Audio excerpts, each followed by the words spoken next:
Silakan dari PKB, silakan kepada Kapoksi untuk mengatur. Terima kasih pimpinan. Assalamualaikum warahmatullahi wabarakatuh.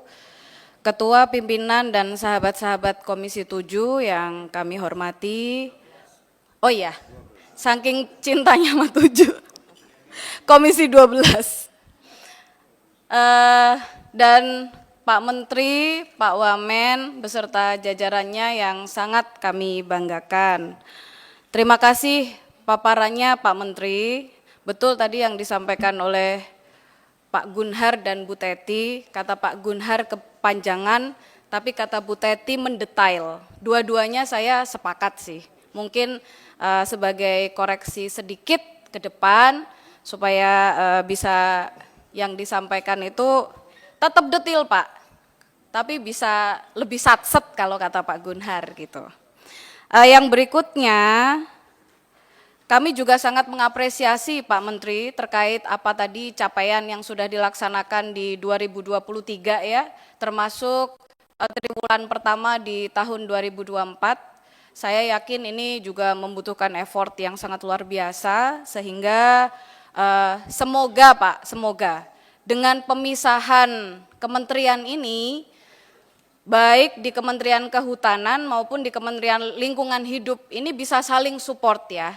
Karena kita ketahui bersama sebenarnya permasalahan mendasar yang ada di Indonesia itu satu terkait data, kedua terkait ego sektoral Pak. Ini jujur kami sampaikan di awal karena kita merasakan sendiri gimana sulitnya kita harus memanggil lintas kementerian yang bukan merupakan mitra kami. Padahal itu masalahnya masih jadi satu tuh Pak. Jadi harapan kami sih demikian terkait Kementerian Kehutanan dan Lingkungan Hidup ini, sehingga ke depan bisa saling bantu lah, jangan sampai redundant dan meributkan hal-hal yang seharusnya tidak usah diributkan begitu. Yang berikutnya Pak, terkait program strategis unggulan. Ini masuk di yang kemarin dan masuk juga di quick wins ya. Namanya bagus banget emang, quick wins. Saya berharapnya sih kita win semua gitu. Nah, terkait perdagangan karbon Pak, sebenarnya carbon trading ini kan kita udah sangat familiar dari tahun 2010, 2015 lah ya. Dan menurut kami, kita Indonesia ini udah kalah duluan. Karena 5 tahun pertama carbon trading ini dilaksanakan, kita belum bisa mencapai itu dengan maksimal gitu loh. Coba kita cek aja perpresnya aja di tahun 2021, kan udah telat banget ya. Lalu permen LHK di tahun 2022, lalu bursa karbonnya di 2023. Nah ini kalau misalnya kita ngomong sesuai dengan manusia gitu, golden age-nya ini kita udah nggak dapet nih Pak. Sehingga kita agak tergelitik, kira-kira kebijakan apa nih yang akan diambil oleh Kementerian Lingkungan Hidup, yang akan segera dilaksanakan oleh Bapak dalam rangka mempercepat ekosistemnya Pak, dari perdagangan karbon yang ada di Indonesia. Nah, berikutnya saya pernah membaca ada hasil riset Natural Climate Solution oleh Novita DKK tahun 2022 bahwa potensi kredit karbon ini hanya dari satu sektor aja ya Pak, sektor kehutanan itu per tahun setara 1,3 gigaton.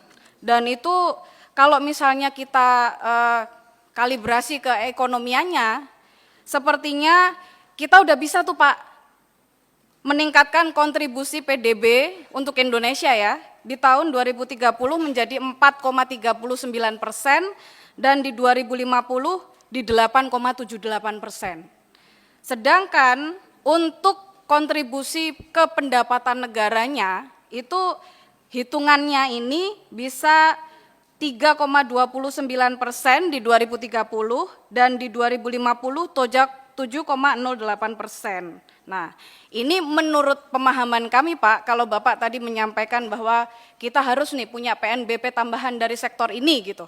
Itu membutuhkan langkah konkret sih Pak. Jadi kami berharap Dari simulasi ini kira-kira pemerintah melalui Kementerian Lingkungan Hidup ini serius nggak sih untuk membentuk Badan Pengelola Nilai Ekonomi Karbon sebagai institusi yang akhirnya nanti menangani perdagangan karbon secara menyeluruh, baik itu lintas sektor dan bahkan menjadi counterpart dari Bursa Karbon Indonesia. Ini menarik, Pak.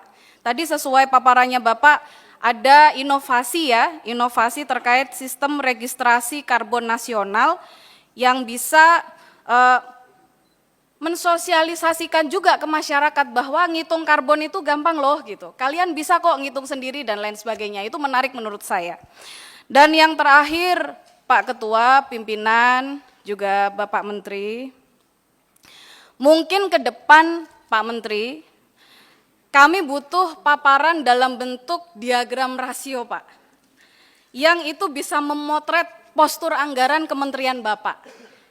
Contoh, untuk belanja pegawai berapa persen, untuk penguatan internal berapa persen, untuk belanja masyarakat yang biasanya dalam bentuk fisik gitu ya, itu berapa persen. Nah itu kami bisa lebih gampang tuh Pak mengcapture.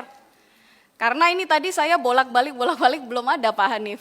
Sehingga sepertinya itu penting Pak buat kami, apalagi ini juga Bapak kan di halaman 21 ada usulan penambahan anggaran tuh 2 triliun ya. Nah itu menurut kami fair lah bagi kita di Komisi 12 ini. Kalau kita sudah tahu posturnya, oh berarti kita enak nih memperjuangkannya di Banggar gitu. Mungkin gitu Pak Menteri yang kebetulan tempat kelahirannya sedapil dengan saya gitu kan. Dan menurut saya Pak Ketua, pimpinan, kalau tadi sudah di breakdown dan anggaran Kementerian Lingkungan Hidup di 2025 hanya 1,5 T, sepertinya kita memang wajib sih untuk memperjuangkan usulan peningkatan anggaran dari Kementerian Lingkungan Hidup. Mungkin itu, terima kasih atas waktunya, mohon maaf. Kami akhiri, wallahul muwaffiq ila aqwamit thoriq. Wassalamualaikum warahmatullahi wabarakatuh. Demikian Ibu Ratna. Jadi kalau orang Banggar ngomongnya memang begitu, Pak Menteri, ya kan? Lebih teknis dia.